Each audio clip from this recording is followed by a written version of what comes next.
नमस्कार बच्चों। आज हम हिंदी व्याकरण विभाग से पढ़ रहे हैं शब्द के प्रकार। तो चलिए शुरू करते हैं शब्द के प्रकार, लेकिन उससे पहले हम जानेंगे कि शब्द किसे कहते हैं। अक्षरों के मीनिंगफुल समूह को यानी कि अर्थपूर्ण समूह को हम शब्द कहते हैं। जैसे सीमा, स्कूल, राजेश, दिल्ली, ताजमहल। कोई भी मीनिंगफुल नाम हो उसे हम कहते हैं शब्द। शब्द के प्रकार देखते हैं। शब्द के दो प्रकार हैं। सबसे पहला प्रकार है विकारी, जिसे हम सव्य कहते हैं, और दूसरा प्रकार है अविकारी, जिसे हम अव्यय कहते हैं। विकारी शब्द का डेफिनेशन। जिन शब्दों में लिंग, वचन, काल, कारक आदि के अनुसार विकार या परिवर्तन होता है, उन्हें हम विकारी शब्द कहते हैं। यानी कि जो परिवर्तनशील होते हैं वो विकारी शब्द यानी कि सव्य शब्द होते हैं। फॉर एग्जाम्पल, लिंग के बेस पर करते हैं। राम खेलता है, इसे मैंने कन्वर्ट किया लिंग के बेस पे, तो रमा खेलती है। वचन के अनुसार परिवर्तन कीजिए, बच्चे दौड़ते हैं, बच्चा दौड़ता है। काल के अनुसार परिवर्तन कीजिए, राम खेलता है, रमा खेलती थी। अगर आपने देखा तो इन तीनों प्रकार में यानी कि लिंग के अनुसार, वचन के अनुसार और काल के अनुसार यह परिवर्तनशील है, इसी वजह से इसे हम विकारी शब्द कहते हैं। विकारी शब्द के चार प्रकार हैं। सबसे पहला है संज्ञा। किसी भी नाम को हम संज्ञा कहते हैं, मतलब चाहे वो कोई भी नाम हो वो संज्ञा होता है। चाहे किसी वस्तु का नाम हो, चाहे किसी प्राणी का नाम हो, चाहे कोई जगह का नाम हो, चाहे किसी इंसान का नाम हो, वो सारे के सारे नाम होते हैं और उन्हें हम संज्ञा कहते हैं। जैसे सीमा स्कूल गई, यहाँ पर जो सीमा शब्द है वो एक लड़की का नाम है और वो लड़की स्कूल गई है, और जो लड़की का नाम है उसे हम कहते हैं संज्ञा। दूसरा है आपका सर्वनाम। संज्ञा के स्थान पर जिन शब्दों का प्रयोग किया जाता है उन्हें हम सर्वनाम कहते हैं। जैसे कि मान लीजिए सीमा की जगह मैंने वह शब्द इस्तेमाल किया, तो वह शब्द का इस्तेमाल मैंने किसके लिए किया है? सीमा के लिए किया है। इस वजह से जो सीमा की जगह मैंने वह लिखा है वह हो गया सर्वनाम शब्द। सो वह स्कूल गई है। तीसरा इसका प्रकार है क्रिया। कार्य का होना जो बतलाए उसे हम क्रिया कहते हैं, मतलब किसी भी काम की जानकारी मिले उसे हम क्रिया कहते हैं। जैसे रतन दौड़ता है, यहाँ पर दौड़ना क्या है? क्रिया है। फोर्थ वन, विशेषण शब्द। संज्ञा या सर्वनाम, नाउन एंड प्रोनाउन की विशेषता यानी कि खासियत को बताने वाले शब्दों को हम विशेषण कहते हैं। जैसे संगीता संज्ञा है यानी कि एक नाम है, और उसकी विशेषता है कि वह तेज दौड़ती है, यानी कि उसकी ये खासियत है। तो यहाँ जो तेज शब्द है वो विशेषण में चला जाएगा। सो इस तरीके से विकारी शब्द के चार प्रकार होते हैं, जिसका डेफिनेशन विद एग्जाम्पल मैंने अभी आपको बताया। इसके बाद हम चलते हैं अविकारी पर। अविकारी जिसे हम अव्यय भी कहते हैं। अव्यय भी आपने क्लास 5, 6, 7 में पढ़ा हुआ है, आपको इसके बारे में बेसिक इंफॉर्मेशन भी है। ये विकारी शब्द का उल्टा होता है। अगर डेफिनेशन की बात करूं तो जिन शब्दों में लिंग, वचन, कारक आदि के अनुसार विकार या परिवर्तन नहीं होता है। विकारी शब्द में कैसा था? परिवर्तनशील था, वो चेंज होता था, लेकिन अविकारी परिवर्तन नहीं होता है, इसीलिए इसे हम अविकारी यानी कि अव्यय कहते हैं। जैसे राजू धीरे धीरे चलता है, रमा धीरे धीरे चलती है, पिताजी धीरे धीरे चलते हैं। अगर आप देखेंगे तो इन तीनों सेंटेंस में कोई परिवर्तन नहीं हुआ, न वचन के अनुसार हुआ, न लिंग के अनुसार हुआ, और न ही कारक के अनुसार कोई परिवर्तन हो रहा है। सभी लोग धीरे धीरे ही चल रहे हैं। अब चलते हैं इसके आगे। ओके, सो अब अगला, अविकारी शब्द का डेफिनेशन हमने पढ़ लिया कि वो परिवर्तनशील नहीं है। अब इनके भी प्रकार हैं। सो अविकारी यानी कि अव्यय के टोटल चार भेद यानी कि चार प्रकार हैं। आइए देखते हैं वो चार प्रकार कौन कौन से हैं, उनके एग्जाम्पल और उनके डेफिनेशन। सबसे पहला आता है क्रिया विशेषण अव्यय, दूसरा आता है संबंध सूचक अव्यय, तीसरा आता है समुच्चय बोधक अव्यय, एंड लास्ट वन है विस्मय आदि बोधक अव्यय। चार प्रकार होते हैं अव्यय के: क्रिया विशेषण, संबंध सूचक, समुच्चय बोधक एंड विस्मय आदि बोधक अव्यय। तो ये चारों प्रकार होते हैं अविकारी के यानी कि अव्यय के, जिन्हें हम पढ़ने वाले हैं।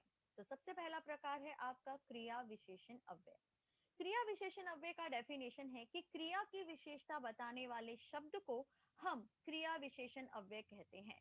मतलब ऐसा शब्द जो उस क्रिया की खासियत को बताता हो, विशेषता को बताता हो, वो होता है क्रिया विशेषण अव्यय। फॉर एग्जाम्पल, बैलगाड़ी धीरे धीरे चलती है। चलना क्रिया है, लेकिन वो कैसे चलती है? वो धीरे धीरे चलती है। तो धीरे धीरे चलना उसकी क्या है? खासियत है, क्रिया की विशेषता है, इसीलिए इसे हम कहते हैं क्रिया विशेषण अव्यय। क्रिया की विशेषता हम चार तरीके से भी पहचान सकते हैं, जैसे कि यहाँ पर दिया गया है। क्रिया कब हुई, काल यानी कि टाइम। पिताजी कल चले गए। अब यहाँ पर चले जाना तो क्रिया है, लेकिन पिताजी कब गए? कल गए। जब हमें कल पता चलता है तो टाइम का अनुमान होता है, यानी कि जब भी हम कब शब्द का प्रश्न पूछेंगे तो हमें टाइम का नॉलेज हो जाएगा, यानी कि काल का पता चल जाएगा। इसे हम काल क्रिया विशेषण भी कहते हैं। लेकिन फिलहाल आप लोगों को ये पहचानने की जरूरत नहीं है, आप सिर्फ क्रिया विशेषण पहचानेंगे तो भी चलता है। दूसरा है क्रिया कहाँ हुई। कहाँ से हमें जहां भी कहाँ का आंसर मिलता है वो होगा आपका आंसर। जैसे कि यहाँ पर एग्जाम्पल है, वह बाहर खेल रहा है। खेलना क्रिया। कहाँ खेल रहा है? बाहर खेल रहा है। बाहर से आपको क्या पता चला? प्लेस की जानकारी हुई। जब हमने कहाँ पूछा तो हमें स्थान से रिलेटेड जानकारी मिलती है। तीसरा एग्जाम्पल देखते हैं, क्रिया कैसे हुई। रीति यानी कि मैनर। राम तेज दौड़ता है। दौड़ना तो क्रिया है, लेकिन वो कैसे दौड़ता है? वो तेज दौड़ता है। तो तेज शब्द से क्या पता चलता है? उसके भागने की रफ्तार कैसी है, उसका मैनर कैसा है, वो पता चल जाता है, जिसे हम रीति क्रिया विशेषण भी कह सकते हैं। नंबर 4 है क्रिया कितनी हुई। जब भी हम कितना सवाल पूछते हैं तो हमें क्वांटिटी यानी कि परिमाण की जानकारी मिलती है। जैसे बच्चा बहुत रोया। रोना तो क्रिया है, लेकिन बच्चा कितना रोया? बच्चा बहुत रोया। तो बहुत से हमें क्या पता चला? क्वांटिटी यानी कि परिमाण की जानकारी होती है। तो जहां भी कब, कहाँ, कैसे, कितना, कब, कहाँ, कैसे, कितना, इन चार सवाल का आंसर मिले, वो आंसर ही होता है क्रिया विशेषण अव्यय। आपने कब पूछा तो आपको काल पता चला, आपने कहाँ पूछा आपको स्थान पता चला, आपने कैसे पूछा आपको रीति पता चली, आपने कितना पूछा आपको परिमाण पता चला। जहां भी time, place, manner and quantity, इन चार चीजों की जानकारी हो, वो जानकारी ही है आपका क्रिया विशेषण शब्द। तो चलिए इसके कुछ और एग्जांपल्स देखते हैं। क्रिया कब हुई, ये सारे शब्द हैं जो इसके अंतर्गत आते हैं। क्रिया कहाँ हुई और क्रिया कैसे हुई, क्रिया कितनी हुई, ये वो शब्द हैं जो आपको बताते हैं इन सारे शब्दों के आंसर के रूप में। जैसे कब में आपने पूछा कि आज, आजकल। क्रिया में पूछा यहाँ, आगे पीछे, इधर उधर। क्रिया में कैसे हुई में आपने पूछा धीरे धीरे, बार बार। क्रिया कितनी हुई, बहुत हुई, बिल्कुल हुई, लगभग हुई, काफी हुई। तो ये सारे शब्द हैं। बाय द वे, आप लोगों को अव्यय शब्द एग्जाम में दो प्रकार से आता है। एक आता है पहचान करने के लिए और दूसरा आता है वाक्य प्रयोग करने के लिए। जब कभी भी आपको शब्द दिया जाए कि अभी अभी, अभी अभी पे आप वाक्य का प्रयोग कीजिए, तो आप यहाँ पर एक ऐसा वाक्य बनाएंगे जो क्रिया की विशेषता बताती हो। जैसे पिताजी अभी अभी घर आए। तो घर आना क्रिया। पिताजी कब आए? अभी अभी आए। तो इस तरीके से आप यहाँ पर ये सेंटेंस बना सकते हैं। क्रिया विशेषण अव्यय का वाक्य प्रयोग, आइए देखते हैं कुछ एग्जांपल्स। पहला है तुरंत। हमें तुरंत पे प्रश्न बनाना है। तो बच्चे तुरंत चले गए। एक सेंटेंस मैंने फॉर्म किया जिसमें क्रिया की विशेषता होगी तुरंत शब्द। तो बच्चे तुरंत चले गए। चले जाना क्रिया। कब गए? तुरंत गए। अंदर। रमा अंदर सो रही है। सोना क्रिया। रमा कहाँ सो रही है? अंदर सो रही है। धीरे धीरे। हिरन धीरे धीरे चलने लगा। चलना क्रिया। हिरन कैसे चलता है? धीरे धीरे। भक्त ने बहुत खोजा पर भगवान नहीं मिला। अब यहाँ पर खोजना क्रिया है, लेकिन कितना खोजा? बहुत खोजा। अगर आपने नोटिस किया तो यहाँ पर वही चार सवाल के जवाब मिल रहे हैं जो मैंने आपको पूछा। कब, कहाँ, कैसे, कितना। कब से हमें तुरंत का पता चला, कहाँ से हमें अंदर का पता चला, कैसे हमें रीति पता चली और कितना हमें बहुत पता चला। तो इस तरीके से हम क्रिया की विशेषता पहचानते हैं और इसे हम वाक्य प्रयोग में इस्तेमाल करते हैं। दूसरा है संबंध सूचक अव्यय।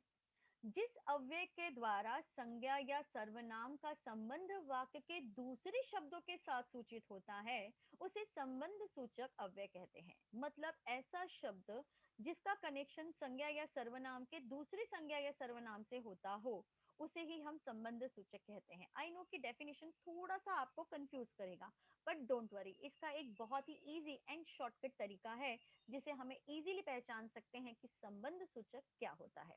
तो चलिए पहले इसका एग्जाम्पल देख रहे हैं।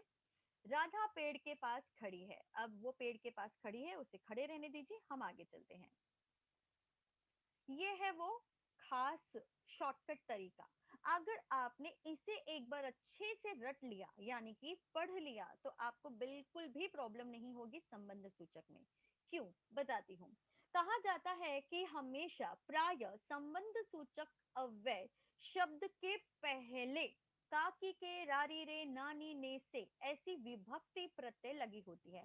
मतलब संबंध सूचक शब्द के ठीक पहले आपको का, की, के, रा, री, रे, ना, नी, ने, से ऐसे शब्द आपको जरूर दिखेंगे जिससे आपको पता चल जाएगा कि इसका संज्ञा या सर्वनाम का संबंध दूसरे संज्ञा या सर्वनाम से कैसे सूचित होता है। आइए इसके एग्जांपल्स दिखाती हूँ। जैसे तुम्हारे सिवा मेरा कोई नहीं है, तो तुम्हारे सिवा आप देख सकते हैं यहाँ पर रे सिवा। वृक्ष के नीचे बहुत छाया थी, तो के नीचे आपको जो ऊपर लाइन है काकी के रारी रे नानी ने से यही सारे शब्द अगर आप ध्यान दें तो आपको दिख जा रहे हैं। तुम्हारे में रे सिवा, वृक्ष के नीचे में के नीचे, जिससे हमें ये पता चलता है कि तुम्हारे यानी कि सर्वनाम का कनेक्शन हो रहा है। वृक्ष संज्ञा है तो संज्ञा का संबंध दूसरे के साथ में सूचित हो रहा है।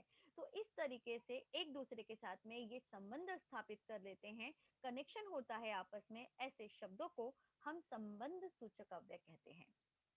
इसके एग्जाम्पल्स और हैं, चलिए आपको दिखाती हूँ।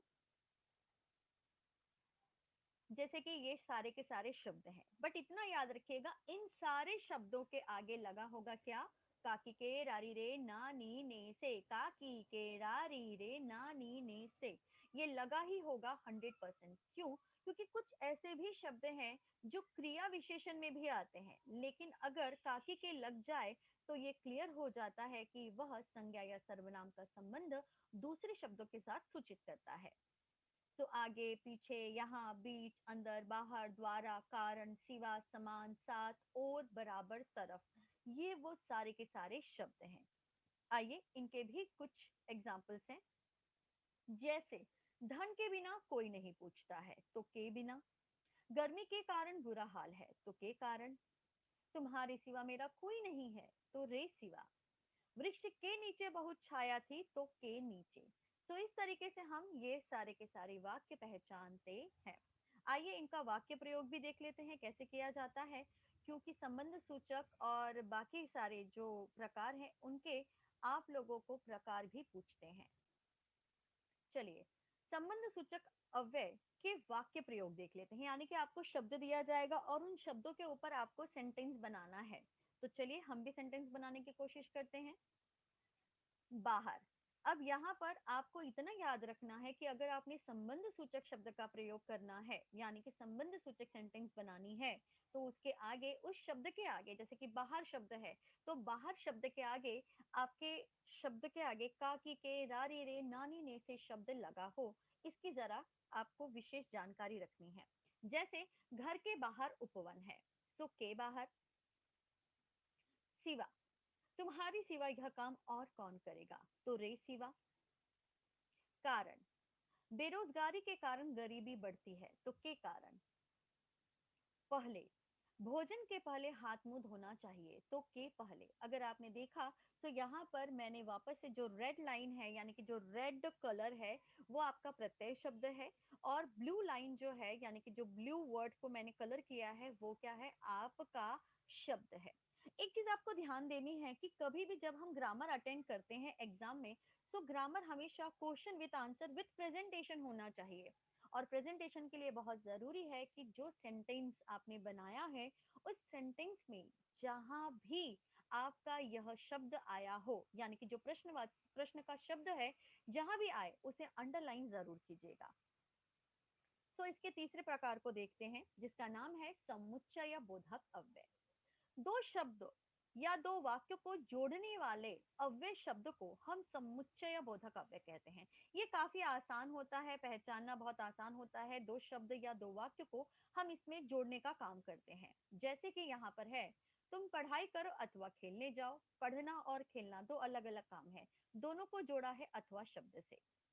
टोकरी में फल और सब्जियां हैं। यहाँ पर फल सब्जी दो डिफरेंट डिफरेंट चीजें हैं जो टोकरी में मैंने रखी हैं, तो इन दोनों के लिए मैंने और शब्द का इस्तेमाल किया।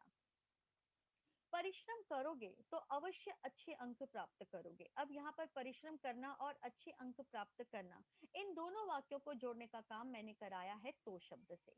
तो इस तरीके से आप देख सकते हैं कि यहाँ कंजक्शन का काम करते हैं ये सारे के सारे वर्ड।